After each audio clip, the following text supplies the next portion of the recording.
to let our guard down. While restrictions are being lifted in some places, COVID-19 isn't gone yet. Continue to practice quarantine protocols to protect ourselves and each other. This contagious disease or virus is posing significant health and economic risks to all over the world.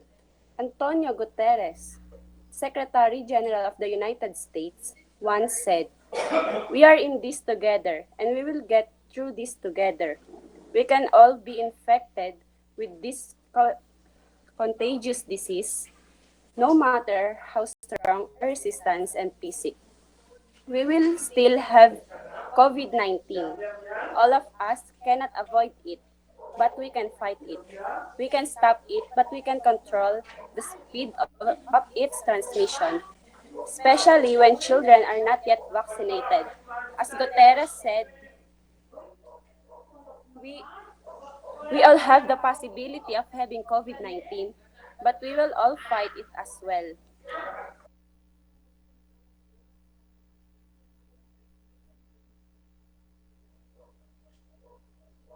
As of January 6, 2022, our active cases have reached 400. According to the statistics of our province, it has increased and continued to rise.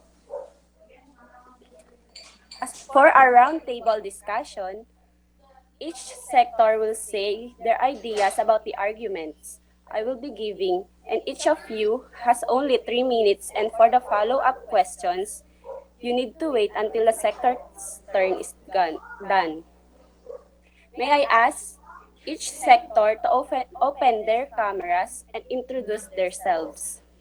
First, let's have legal.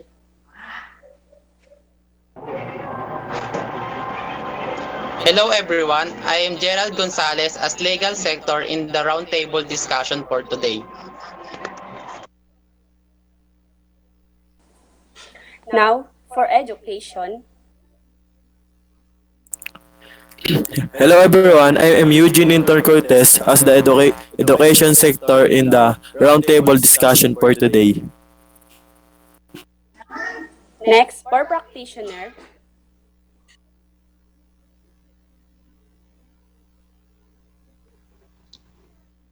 Hello everyone, I am GERREN Tolentino as the practitioner sector in the round table discussion for today. Next is global or international. Good day, everyone. I am LENIGIE REYES, representative of Global and International Perspective Sector. And lastly, I am HAILEY Jade Serrano, your moderator for today's roundtable discussion. For our first question, what are the common observations, practices, causes, and risk factors for physical education and sports in a school setting, challenges, and issues amidst COVID-19 among Bataeños? First is legal sector. The worldwide COVID-19 epidemic has forced the closure of gyms, studios, pools, dance, and fitness studios, physiotherapy centers, parks, and playgrounds. As a result, many people are unable to engage in their normal solo or group athletic or physical activities outside of their homes. In such circumstance, many people become less physically active, have more screen time, have unpredictable sleep patterns, and eat poor diets leading in weight increase, a loss of physical fitness. Low-income families are more prone to the negative impacts of stay-at-home laws because they typically have worse lodging and more constricted surroundings, making physical activity harder. Lack of access to exercise and physically active can also have negative influence on mental health, compounding the tension of worry that many people experience when they are insulated from regular social life. The possibility of losing relatives or friends as a result of the virus as well as the infection. Influence on one economic well-being and access to the nourishment will compound these consequences. Like Like or other parts of public life, the administration of justice and access to legal remedies and dispute resolution have been severely disrupted by the COVID-19 pandemic.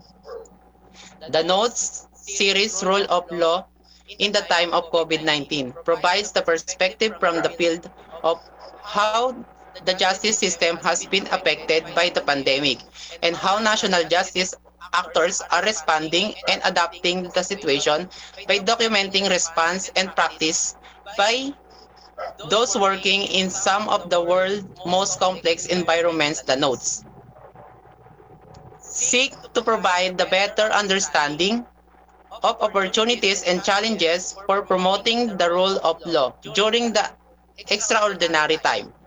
With more than half of its 110 million population living in the Luzon region, including Metro Manila, implementation of Enhanced Community Quarantine or ECQ.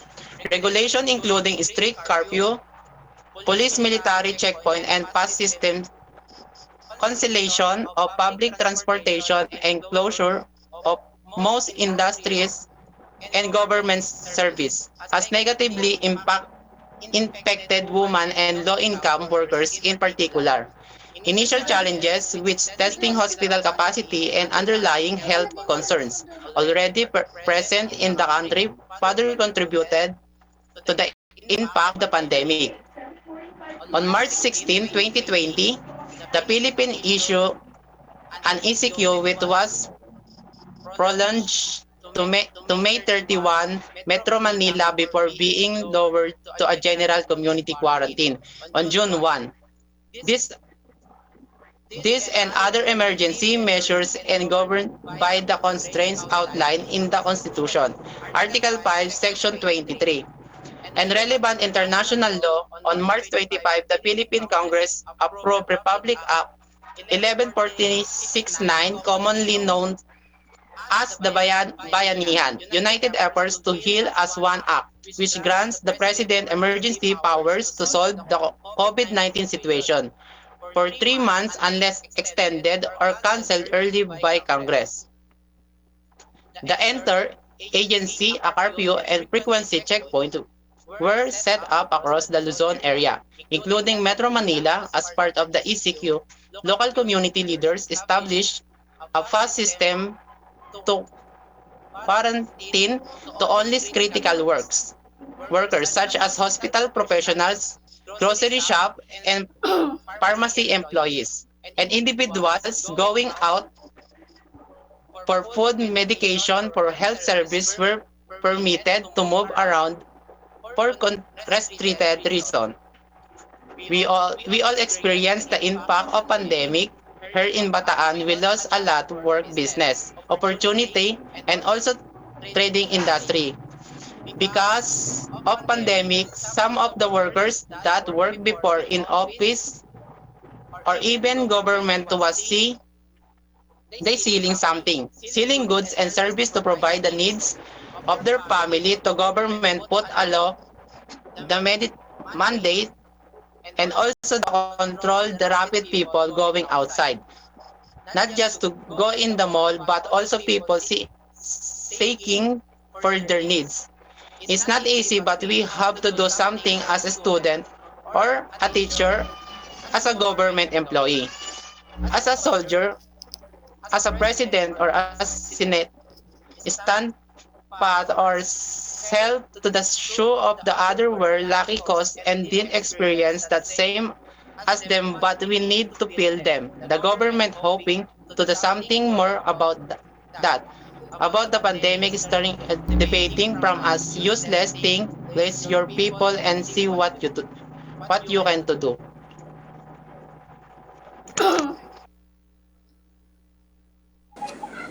Next, for education sector,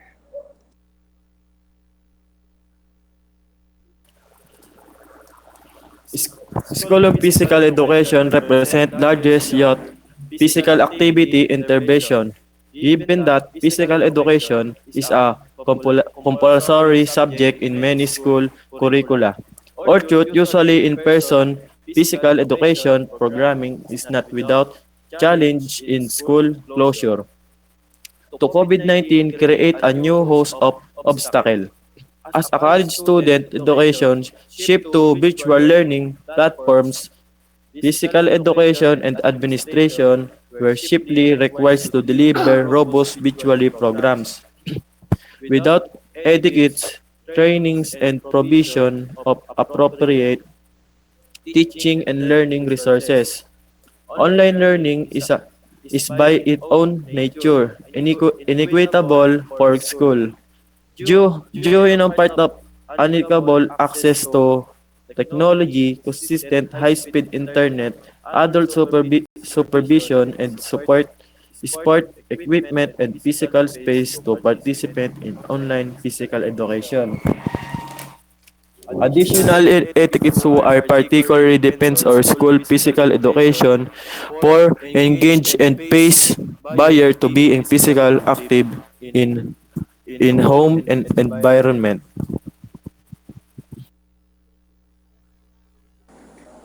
Next is for the practitioner sector.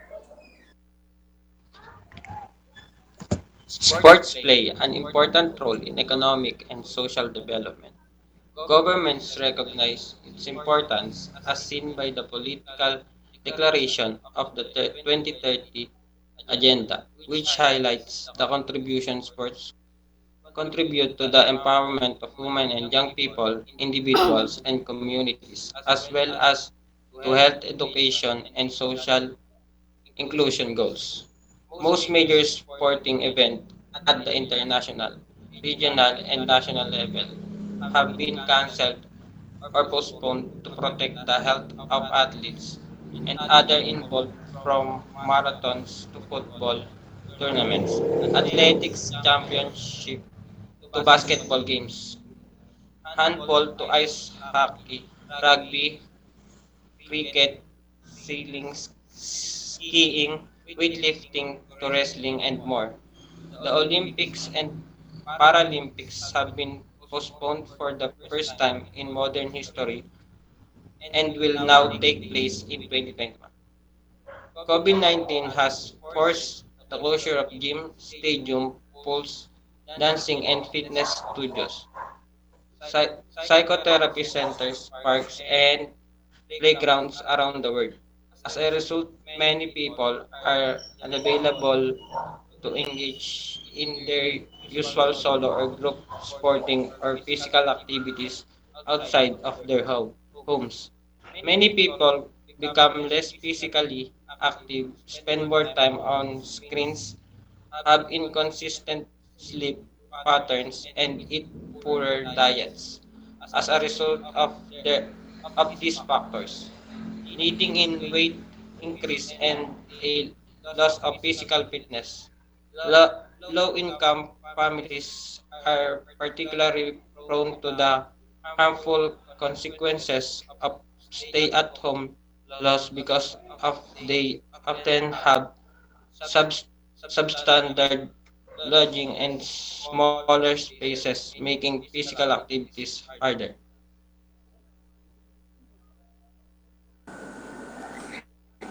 Lastly, global or international. Physical activity not only maintains the body strong and healthy, but it also can boost mental health and reducing symptoms of depression, anxiety, pain, and loneliness. Physical activity can help improve concentration, school performance, sleep, and energy levels. It is difficult to remember another time in history when the important role of education in a national economic, social, and political growth and stability is so evident and general accepted by the wider population. Schools have an important role in developing the skill needed to compete in constantly changing job market, in equalizing opportunities for people for varied backgrounds and addressing a wide range of social issues that benefit communities, region, and whole nation. Before the pandemic, there was a very little attention on physical education and sports. Only a small percentage of people took an interest in sports and physical activity. So when there was a pandemic, COVID-19, many people were quickly affected with this disease due to their weak immune system. According to worldometers.info, the world has reported a total of 303,781,056 confirmed cases of coronavirus that originated from Wuhan, China, and total 5,497,048 deaths.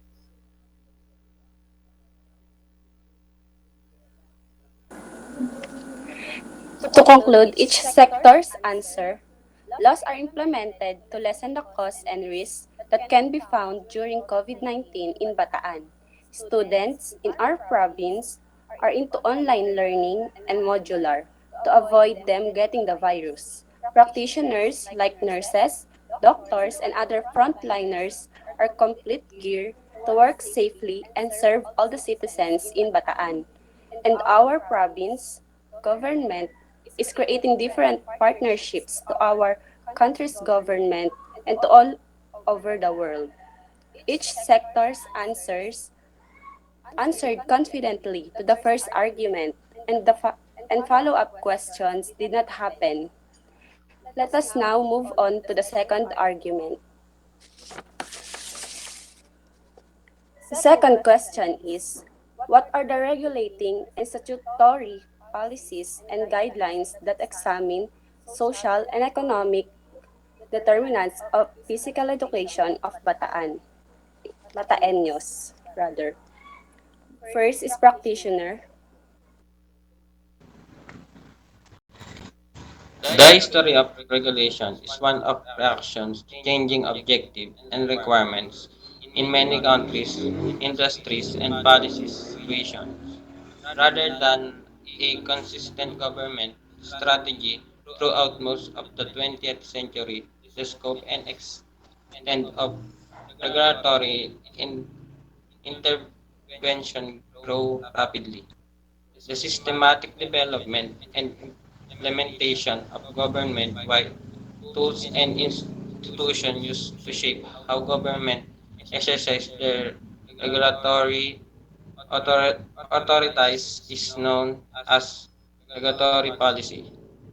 These include incorporating competition policies and market components initiative into the regulatory policy agenda, as well as modifying regulator cultures to favor flexibility and outcome-oriented methods in regulation design. There are several aspects to changing regulatory decision making. If systematic quality assurance is to be achieved, a variety of tools must be used in consistent and mutually supportive manner. Regulatory impact analysis, administration, public conclusion, and evaluation of regulatory alternatives are all vital instruments. Next is legal.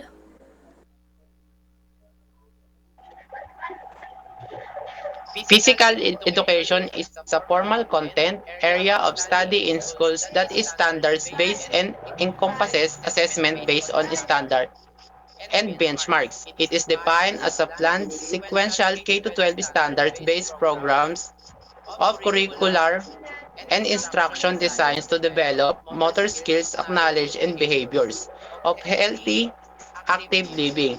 Physical fitness, sportsmanship, self-efficiency, and emotional intelligence as a school subject. Physical education is focused on teaching schools age children the science and methods of physical active.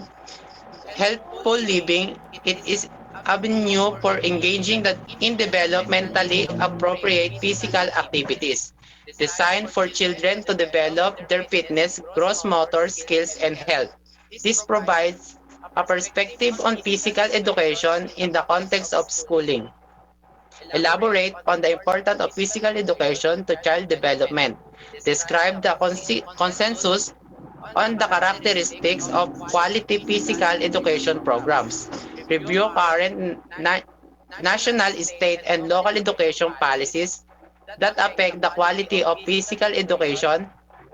And 5, examine the barriers of quality physical education and solution for overcoming them.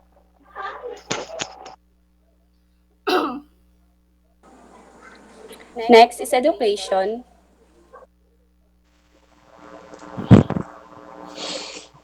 For in, for in school instruction creates protocol that allows staff, student to maintain physical distancing, guidelines and remain 6 feet apart throughout the entire school day. All teachers will be aware of the school-wide COVID-19 response team plan for sanitation, how to implement a plan for accommodating sick students, and how to monitor any pattern of illness or other concern that many arise. Schools should also consider accommodation that allow staff and students with underlying medical condition that put them at higher risk for severe illness, the opportunity to work or learn from home. Schools should consider ways to maintain student and staff grouping the grouping the are statistics are possible by having the same group at students stay together in hearing healing comfort all days for yacht student and as much as possible for older student limit non-essentials visitor or school grounds and in classroom consider if and when it may be appropriate to cancel or reschedule field trips either group events and art in extracurricular activities based on local community COVID-19 guidelines.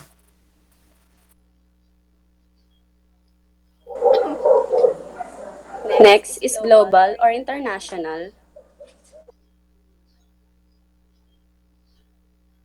Family and community, social economic status, community situation, and cultural factors that impact health are all examples of social economic determinants of health. The World Health Organization defines social determinants of health as a circumstances in which person is born, grow, live, engage, and age. The allocation of income, power, and resources somewhere at worldwide, national, and local levels affect this situation. Because of the pandemic, the number of people who had a mental issue increased because of what was happening in the world. One of the reasons why the number of people who had COVID-19 has risen so fast is because the place where they live, there are areas where the health protocol of social distancing is not followed because of the houses next to each other, living under the bridge, those living near the railroads, and people without a permanent home.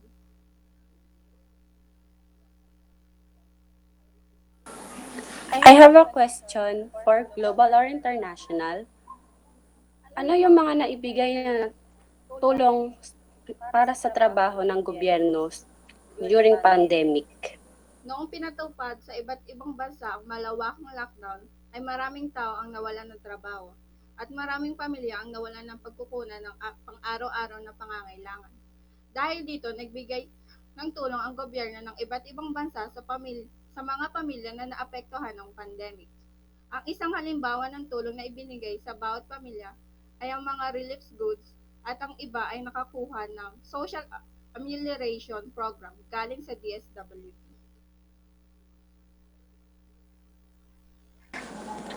Thank you for your answer.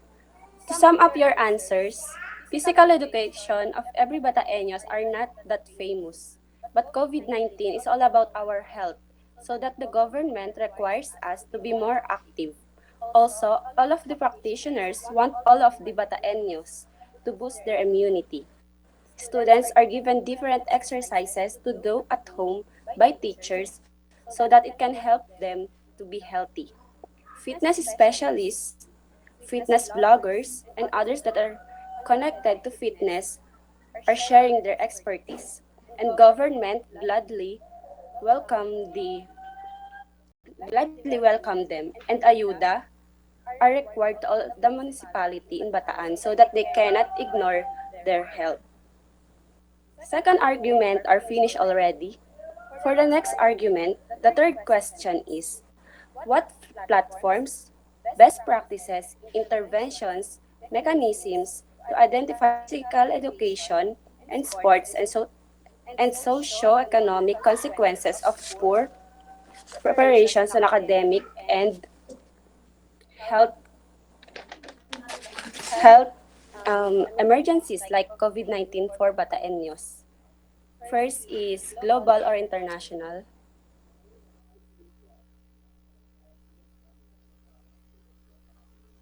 With the recent increase in the number of COVID-19 cases globally, public health amid growing concern to help fight the pandemic, countries around the world has imposed some form of lockdown, encouraging people to practice social distancing in order to reduce interaction with other people, which could eventually reduce the possibility of new infections. However, this has had an impact on persons' overall physical, emotional, social, and spiritual aspects. Lockdown is claimed to be an effective method of reducing the spread of coronavirus all around the world. Many countries are already under the lockdown to prevent the virus from spreading faster. Till then, extreme social distancing is pretty well the only strategy to continue protect human beings. Due to the lack of preparation of different countries for the pandemic, it had an impact on the students. As a result, online classes were implemented around the world to prevent close contact of people with each other. Many students have stopped studying because they do not agree with the social online classes. Many students also have difficulty in the online classes. One of the reasons why students have difficulty in online classes is because of their weak internet connection. In December 2000, an average download speed of a fixed internet connection in the Philippines was 31.44 Mbps. On the other hand, the average mobile internet connection speed was 22.5 Mbps in the country, and some students have no gadgets available for their online classes. Next is practitioner. The expansion of COVID-19 has caused more than 850 million pupils to be impacted and has disrupted present teaching practices in educational institutions around the world. According to the United Nations and UNESCO, the epidemic has wreaked havoc on the educational system, including school closures, putting en- enormous pressure on parents, students, educators, educational institutions, and governments to guarantee the learning continues. This work take a qualitative case study method, collecting and analyzing data using phenomenological procedures.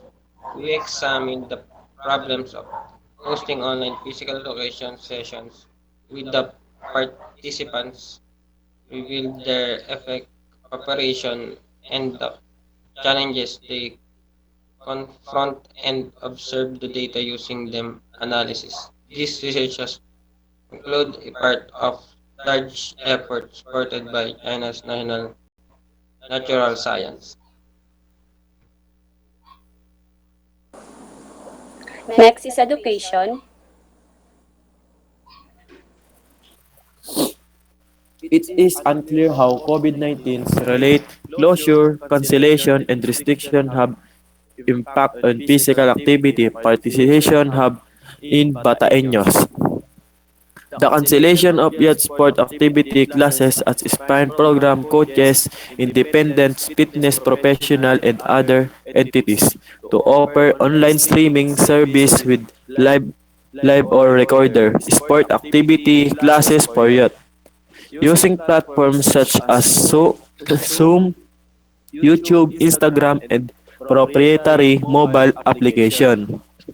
Furthermore, without the structure of school or demand of of after school lessons and closure, some children may have more time for physically active pre-play at home.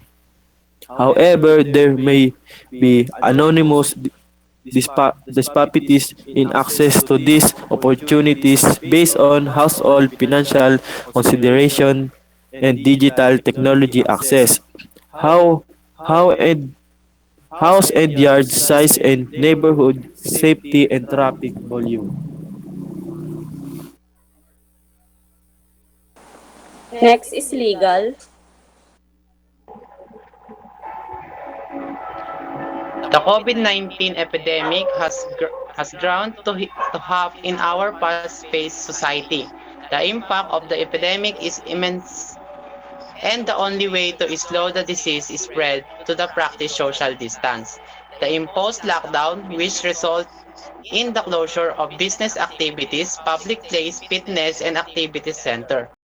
Overall, social life has hampered many aspects of people lives including routine fitness activities of fitness breaks, resulting in variety of physiological issues as well as serious fitness and health concerns. The exponential rise in COVID-19 cases have resulted in the isolation of billions of individuals and a global lockdown. COVID-19 has had an impact on practically every human on the planet. The, the distinction between personal and professional life has strong as a result of work from home instruction and people lives are now centered on the two owning the lockdown. People have also been reflecting on critical issue at home, namely the importance of their health and fitness. It is important to note that physically activities and exercise not only maintain physical and psychological health, but also help our body to respond to the negative consequences of several diseases, such as diabetes, hypertension, cardiovascular, and disease, and respiratory. Exercise is shown to keep other physical functions respiratory, musculatory, and nervous and other system, immune or renal system that are important in fighting and known or unknown to our body. Regular physical activity while taking other precautions is also considered effective in dealing with the health outcomes of the COVID-19 pandemic. Exercise and physical activities have important function for individuals' psychological well-being as well. There is sufficient literature to show that exercise can play a vital role in the promotion of positive mental health and well-being.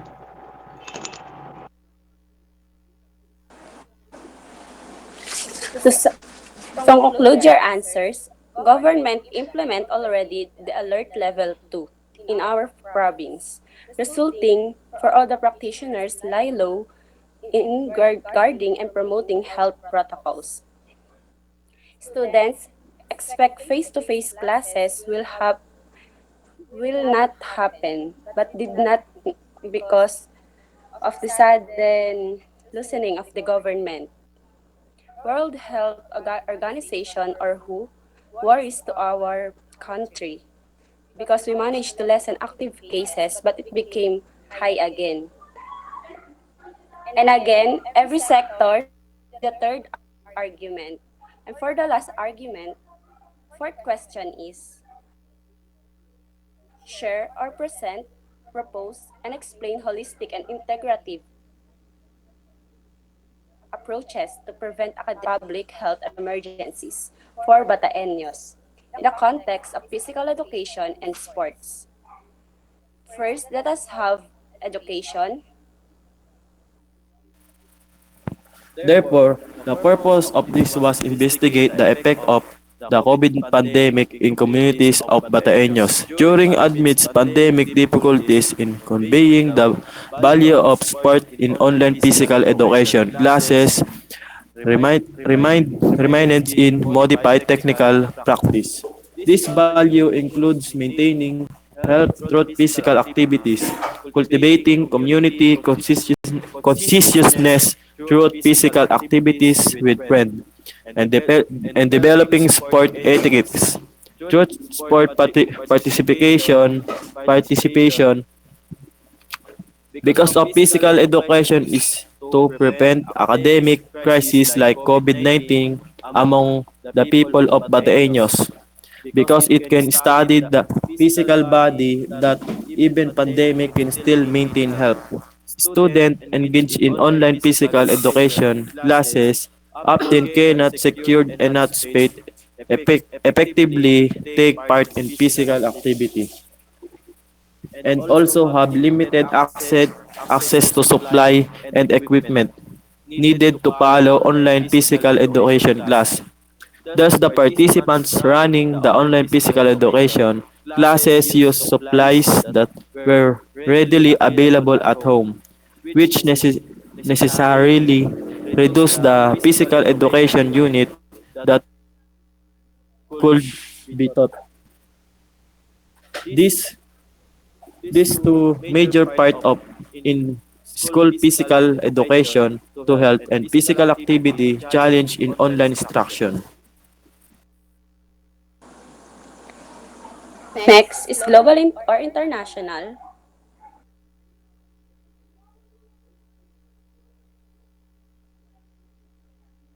The examination of disciplinary behavior and academic achievement in school setting has become one of the educational community's primary concern.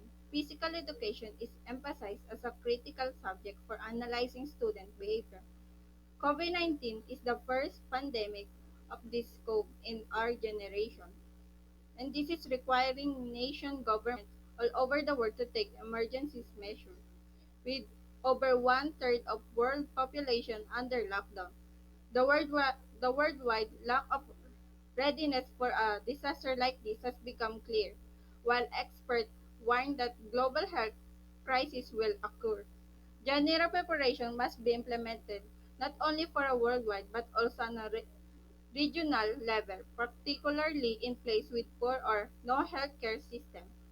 If there is one worldwide lesson to be drawn for the COVID-19 pandemic, it has was required a more effective and collaborative global health response. In investing greater time and resources in preparation seems critical to emphasizing our worldwide response to pandemics and other global health emergencies. By using a hybrid strategy, we can ensure that people in all countries have increased ability and resilience in the face of future crises. In such a worldwide society as we live in today, it is unavoidable that we will witness more emergencies that touch a larger portion of the world. As a result, it is critical that we better plan for the calamities rather than merely waiting for them, dealing to them.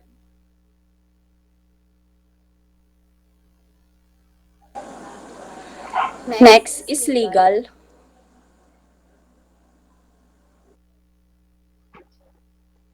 The COVID-19 outbreak, the first global pandemic to cause by coronavirus leading to crisis with considerable losses in terms of health but also too much of the global economy. With high social costs, the pandemic has reminded us bluntly of the fragility of some of our most basic human-made system. Shortage of mass tests, ventilators, and other essential items have left frontline workers and the general population. dangerously exposed to the disease itself. As a wider level, we have witnessed the cascading falls of entire products, financial and transportation system due to the various combination of supplies and demand shocks. At the moment, national government are struggling to absorb the shock generated by the pandemic. But in time, the international community will overcome the crisis and begin the recovery phase. The response to help them in this process has been thoughtful, address immediate concern and propose an approach to dealing with the longer term issue. The pandemic highlights in the short term that means identifying the people and activities most affected, assessing how measures to help them will impact others, and underlining that difficult trades-off between health, economic, social, and other goals are inevitable in the longer term. An approach that reacts to the systemic origins and impacts of major shocks is needed in police are to be effective. The COVID-19 crisis also shown how important it is to keep resources in reserve for times when unexpected and helps in system prevent its functioning normally.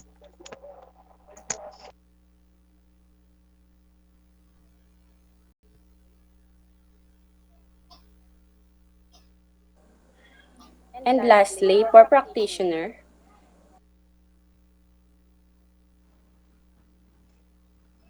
Controlling disease outbreaks and minimizing natural and industrial calamities require community participation. The COVID-19 pandemic has reinforced the necessity to prioritize community engagement in future health promotion preparedness efforts in order to foster fairness, trust, and long-term action. Strengthening community action as health promotion strategy improve the changes of improved outcomes. As a result, we must increase our understanding of community engagement practices during crisis, scale up successful community engagement programs, and strengthen and sustain people centered emergency response tactics. COVID-19 outbreak in 2020 demonstrated to the world the globalization, international travel, migration, sectoral interdependency, globally integrated production and supply chains, and extensive social interchange render the world's population vulnerable to crisis of all kids. COVID-19 sent a shockwave through all sectors of society, questioning the sustainability of healthcare services and revealing the constraints of public health institutions already reduced in capacity as a result of years of austerity policies. The World Health Organization legal definition of a public health emergency of international concern is an extraordinary event that may pose a public health risk to other countries through international spread of disease and may necessitate an international coordinated response. While it is increasingly clear that community Communities must be involved throughout the whole emergency planning, readiness, response, and recovery cycle. The question of how the assure community engagement persists health properties are familiar with techniques to improve community engagement and adapt evidence-based practice to local needs and continuous but emergency event can make these strategies difficult to apply.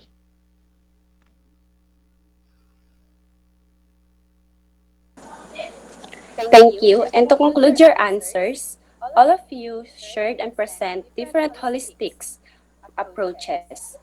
For legal sector, he presented approaches that are connected to our government. Education shows his proposal definitely connected to our academic purposes. And practitioners shows his expertise. While global or international has very narrow proposal because her sector is connected all about our country. For our conclusion, may I ask all of the sectors to say your concluding statements with your creative advocacies written on a paper. Show to us your advocacy and explain it after your concluding statement. First is legal sector.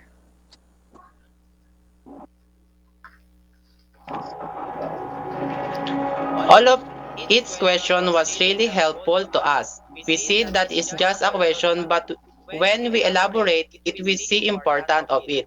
We know the struggle of both students and teachers, but we know that we can do something we can do about that.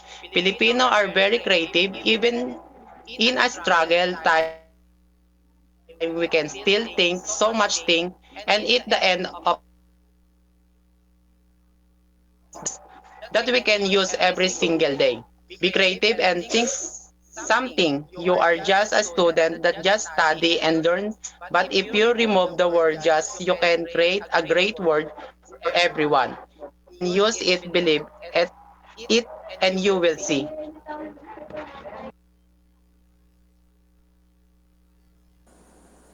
Legal sector, can you show us your advocacy?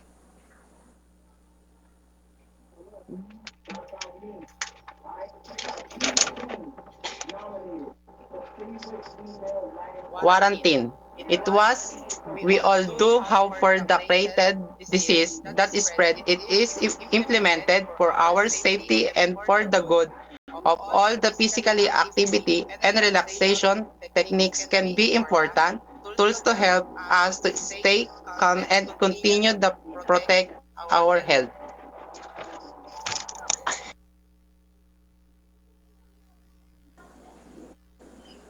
Thank you. And for our education sector, Overall, parents were not limited to their daily routines during pandemic. They performed responsibility of helping school and teaching students. Many parents face many times barrier in their behavior for assist their children with distance learning during pandemic. Physical education lessons are crucial for many students in getting active and building healthy habits. When school closed last spring, however, the class were some of the most challenging concert to online format. What what is your education teachers can do in person with pupils learning from home?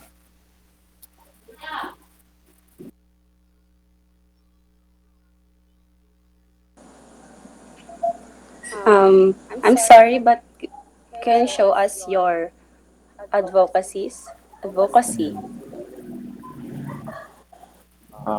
Pandemic is not a barrier for learning.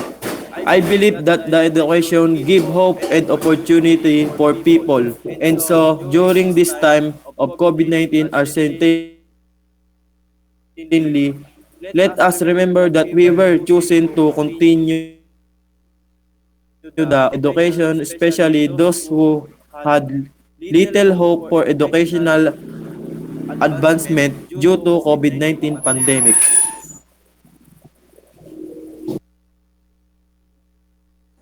Next is practitioner. Sufficient physical activity reduce sedentary behavior and proper sleep are all important factor in child's physical development.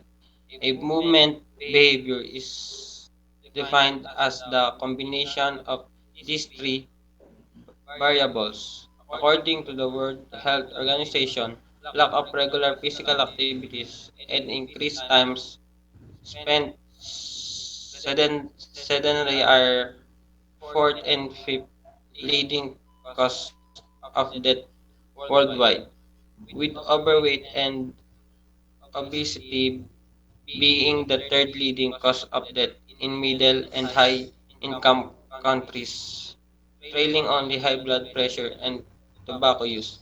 Regular physical activities improve overall health and helps to prevent obesity and other disorders there associated with modern civilization. Child and adolescents aged 5 to 13 years old aims for daily minimum of 60 moderate to vigorous physical activity, a maximum of 2 hours. Dysentery. Advocacy is stay home, stay safe. Fear is a very dangerous thing in an epidemic, and the use of this fear to drive positive health responses from the public is a double-edged sword. Shame may be fatal. If you contracted a disease, don't let fail shame destroy health and happiness. Consult a reputable physician. Next is global or international.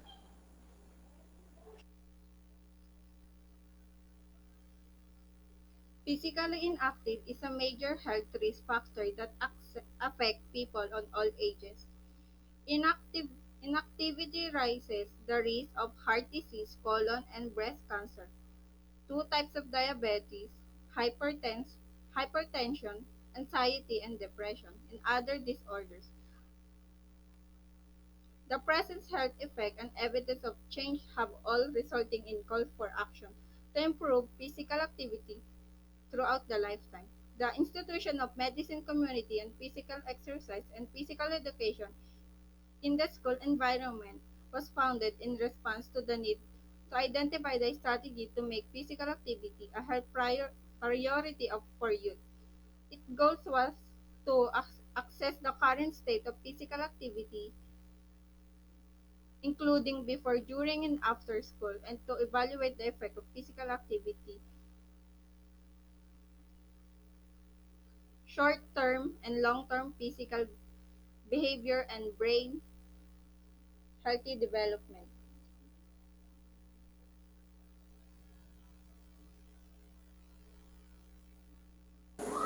Kindly show us your advocacy.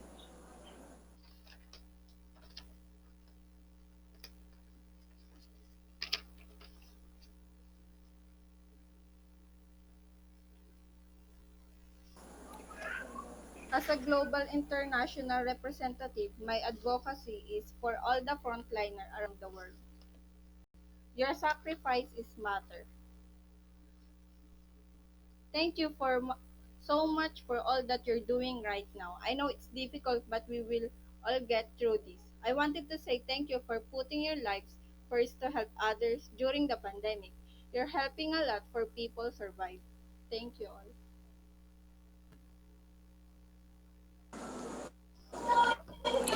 Lastly, as a moderator, all of all of all the sector's point is my given argument shows a very powerful statements. They defend well their point.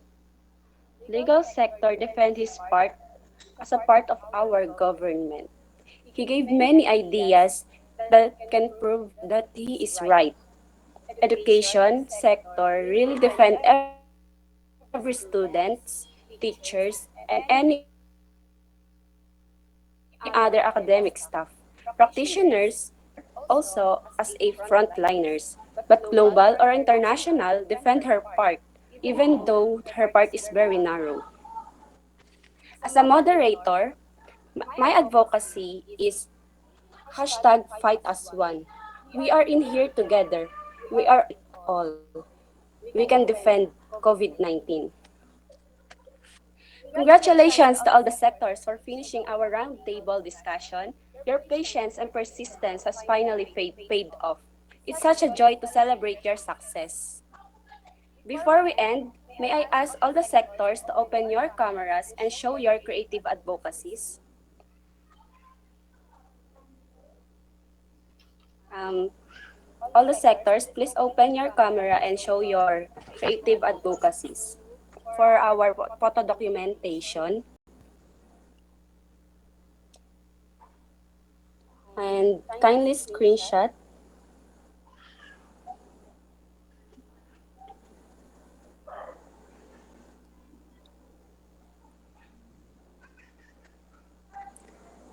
Please.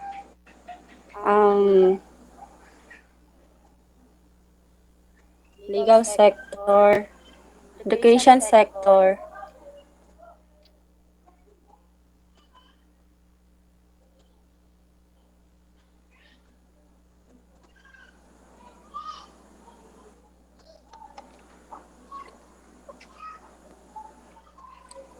kindly copy me. Yes. So,